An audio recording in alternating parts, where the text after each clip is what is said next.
अब जैसा कि हम होशे की भविष्यवाणी का अध्ययन कर रहे हैं, हमने पाया है, जैसा कि एक लेखक ने कहा, कि इस्राएल राष्ट्र ने न केवल परमेश्वर के कानून को तोड़ा था, बल्कि उन्होंने परमेश्वर के दिल को भी तोड़ा था। खैर, मैं आपको बताता हूं, भले ही उन्होंने परमेश्वर के दिल को तोड़ा हो, जैसा कि इस पुस्तक के अंतिम अध्यायों में होशे ने उन्हें परमेश्वर की गहरी करुणा और अपने लोगों के प्रति प्रेम की याद दिलाई। अब हम अध्याय 11 में हैं और अध्याय 11 इस पुस्तक में और भविष्यवाणी लेखन में कुछ परिचित विषयों को छूता है, सच कहें तो समग्र रूप से। यह अध्याय परमेश्वर की करुणा, इज़राइल के पाप और दंड, पश्चाताप की आवश्यकता और उनके भविष्य के लिए परमेश्वर द्वारा दी गई आशा के बारे में बात करता है। देखिए, प्रभु की प्रेमपूर्ण करुणा को उजागर किया गया है और इसे यहां अध्याय 11 के पहले पद में ही उजागर किया जाएगा। जब इज़राइल एक बच्चा था, मैंने उससे प्रेम किया और मिस्र से मैंने अपने पुत्र को बुलाया। दूसरे शब्दों में, परमेश्वर उन्हें याद दिलाते हैं कि जब राष्ट्र अब भी अपनी प्रारंभिक अवस्था में था, तब उन्होंने उन्हें मिस्र से छुड़ाया, अपने पुत्र, अपने छोटे बच्चे को मिस्र से बाहर बुलाया। अब प्रभु इस्राएल की देखभाल को एक पिता के समान चित्रित करते हैं जो अपने पुत्र को चलना सिखा रहा है। पद 3 कहता है, मैंने उन्हें उनकी बाहों से उठाया। पद 4 हमें बताता है कि वह इज़राइल के लिए एक किसान के समान है जो अपने पशुओं की देखभाल करता है। मैं उनके पास झुका और उन्हें खिलाया। परमेश्वर कहते हैं, अब समस्या यह है कि परमेश्वर के प्रेम की सराहना नहीं की जा रही है। राष्ट्र ने परमेश्वर के निमंत्रण की ओर बहरे कान कर लिए हैं। हम यहां पद 2 में पढ़ते हैं, जितना अधिक उन्हें बुलाया गया उतना ही वे दूर चले गए। वे मूर्तियों को बलिदान चढ़ाते रहे। अब क्योंकि राष्ट्र ने इन झूठे देवताओं के पक्ष में प्रभु को अस्वीकार कर दिया, उनकी सजा अनिवार्य है। प्रभु यहां पद 5 में घोषणा करते हैं, असीरिया उनका राजा होगा। खैर, उस चेतावनी के बावजूद पद 7 कहता है, वे मुझसे दूर होने के लिए झुके हुए हैं। देखो, इस्राएल एक खोए हुए बच्चे की तरह है जो अपने माता पिता के प्रेमपूर्ण निवेदन पर घर लौटने के लिए बढ़ती जिद्दीपन के साथ प्रतिक्रिया करता है। फिर भी इसके बावजूद मैं चाहता हूं कि आप यहां पद 8 में प्रभु की इस अद्भुत प्रतिक्रिया पर ध्यान दें। मैं तुम्हें कैसे छोड़ सकता हूं, हे एप्रैम? मैं तुम्हें कैसे सौंप सकता हूं, हे इज़राइल? मेरा हृदय मेरे भीतर कांपता है, मेरी करुणा गर्म और कोमल हो जाती है। हां, जो लोग कहते हैं कि पुराने नियम का परमेश्वर क्रूर और प्रतिशोधी है, खैर, मैं आपको बताता हूं, वे पुराने नियम को नहीं पढ़ रहे हैं। यहां परमेश्वर का हृदय है, परमेश्वर का टूटा हुआ हृदय बोल रहा है। वह कह रहा है कि उसे इज़राइल को दंडित करना होगा, और फिर भी वह इसे करने के विचार से कांपता है। वह दिल से दुखी है कि वे उसके चेतावनियों को ठुकराने और उससे दूर जाने के लिए दृढ़ हैं।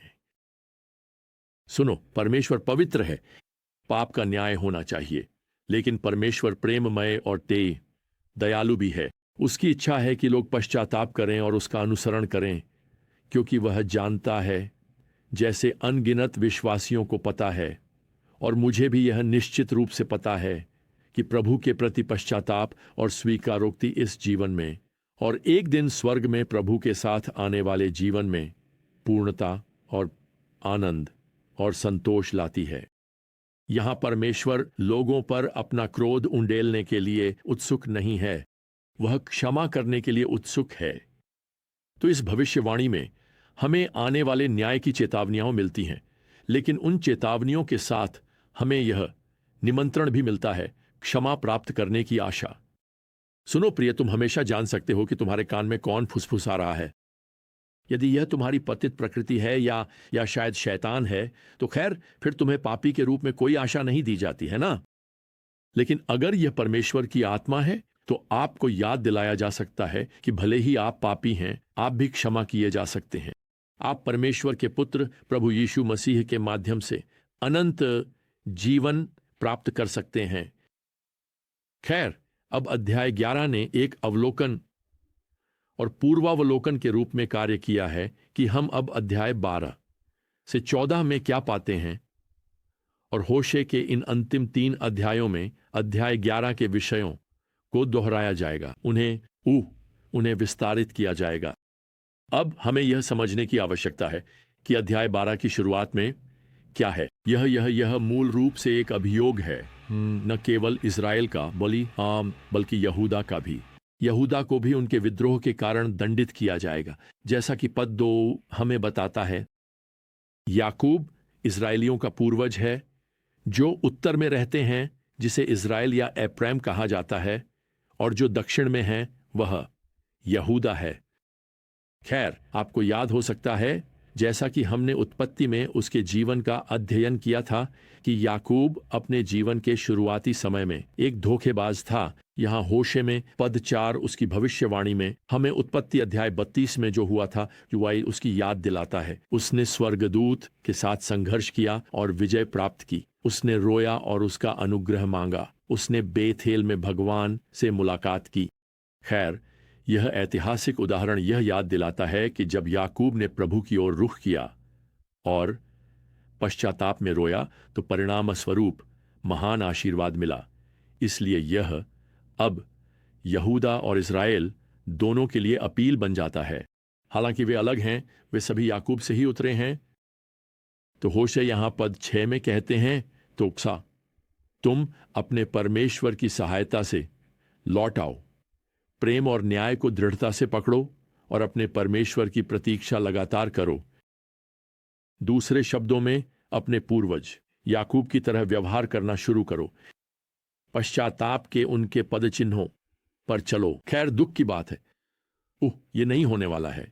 एप्रैम या इज़राइल यहां पद 8 में जवाब देता है, मैं धनी हूं, मैंने अपने लिए धन प्राप्त किया है और अपनी सभी मेहनत में वे मुझ में कोई अधर्म या पाप नहीं पा सकते। मैंने कभी पाप नहीं किया हूं। यह बिल्कुल उन कुछ लोगों की तरह लगता है जिनसे मैंने वर्षों में बात की है। देखो मेरे जीवन में मेरे पास जो कुछ भी है, सबका यह प्रमाण है कि मैं पापी नहीं हूं। खैर, समस्या यह है कि वे अपनी आंखें बंद कर रहे हैं। होशे अध्याय 13 इज़राइल राष्ट्र पर आने वाले परमेश्वर के न्याय का वर्णन करता है, और यहां एप्रैम, उत्तरी राज्य का सबसे प्रमुख गोत्र, व्यक्तिगत रूप से संबोधित किया गया है। लेकिन हमें समझना चाहिए कि इस पुस्तक में एप्रैम चंदेन वह नाम है जिसका उपयोग होशे पूरे इज़राइल और यहूदा राष्ट्र के लिए करता है। एप्रैम की मूर्ति पूजा, जिसमें मानव बलिदान भी शामिल था। खैर, यह परमेश्वर का न्याय लाएगा। यहां हमें तीसरी आयत में बताया गया है कि एप्रैम ओस की तरह होगा, जो जल्दी गायब हो जाती है, जैसे खलिहान से उड़ने वाली भूसी। दूसरे शब्दों में, अब आप उस भूसी को देखते हैं और अब आप नहीं देखते। यह पीढ़ी पृथ्वी से ऐसे गायब हो जाएगी जैसे हवा भूसी को उड़ा ले जाती है। खैर, ईमानदारी से कहें तो इज़राइल के लिए भयावहता अकल्पनीय होगी जब क्रूर असीरियन सैनिक भूमि पर आक्रमण करेंगे। आयत 16 कहती है, वे तलवार से गिरेंगे, उनके छोटे बच्चों बाय को टुकड़े टुकड़े कर दिया जाएगा और उनकी गर्भवती महिलाओं बाय को चीर दिया जाएगा। आने वाले न्याय की चेतावनियों और विवरणों के बाद अब अध्याय 14 में पश्चाताप के लिए एक और निमंत्रण दिया गया है। यह अंतिम अध्याय है और यह प्रभु की इस पुकार के साथ खुलता है, हे इज़राइल, अपने परमेश्वर यहोवा के पास लौट आओ, क्योंकि तुम अपनी अधर्मता के कारण ठोकर खा चुके हो।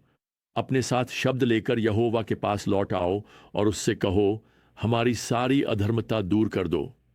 मुझे आपको बताना है, यही सच्चे पश्चाताप का रूप है। प्रभु की ओर मुड़ना, पाप को स्वीकार करना और अपने शब्दों से स्पष्ट रूप से क्षमा मांगना। खैर, यह वर्तमान पीढ़ी ऐसा नहीं करेगी दुर्भाग्यवश, लेकिन परमेश्वर का वादा कायम है। यह वादा वैसे भविष्य की पश्चातापी इज़राइली पीढ़ी द्वारा पूरा किया जाएगा, और प्रभु उनके बारे में यहां पद 4 में कहते हैं, मैं उनकी अविश्वासिता को ठीक करूंगा, मैं उन्हें स्वतंत्र रूप से प्रेम करूंगा। पद 7, वे अनाज की तरह फलेंगे फूलेंगे, वे बेल की तरह खिलेंगे। आप जानते हैं, यह किसी भी पीढ़ी के लिए सच है, किसी भी व्यक्ति के लिए जो पश्चाताप करता है। यह आपके और मेरे लिए भी सच है। कोई फर्क नहीं पड़ता कि आप परमेश्वर से कितनी दूर भटक गए हैं, आप जानते हैं कि वह अभी भी खुले हाथों से आपका इंतजार कर रहा है, आपको माफ करने के लिए, आपको फिर से खड़ा करने के लिए जब आप उसके साथ चलते हैं। आपको यह अभी करने की आवश्यकता हो सकती है, लेकिन इसके साथ ही हम होशे की इस छोटी भविष्यवाणी के अंत में पहुंचते हैं।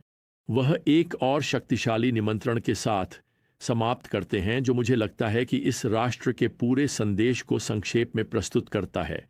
लेकिन यह एक संदेश और निमंत्रण है आपके और मेरे लिए आज के दिन तक। वह अध्याय 14 के अंतिम श्लोक में कहते हैं, जो कोई बुद्धिमान है उसे इन बातों को समझने दें, जो कोई विवेकशील है उसे इन्हें जानने दें, क्योंकि प्रभु के मार्ग सही हैं और सीधे लोग उनमें चलते हैं, लेकिन अपराधी उनमें ठोकर खाते हैं। दूसरे शब्दों में, क्या आप उस पीड़ा और निराशा से बचना चाहते हैं जो पाप आपके जीवन में लाता है?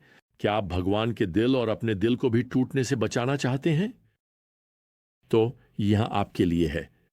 होशे की पुस्तक, बुद्धिमान और विवेकशील बने। आज इस निमंत्रण को स्वीकार करें, बुद्धिमानी से चलने का चयन करें और जानें कि आप सही दिशा में जा रहे हैं। जैसा कि होशे यहां कहते हैं, प्रभु के मार्ग सही हैं और सीधे लोग उनमें चलते हैं। खैर, यह होशे के लिए सच है और यह मेरे लिए सच हो सकता है और यह आपके लिए भी सच हो सकता है। अगली बार तक प्रियजनों, प्रभु यीशु मसीह की कृपा और भगवान का प्रेम और पवित्र आत्मा की संगति आप सभी के साथ हो। आमीन।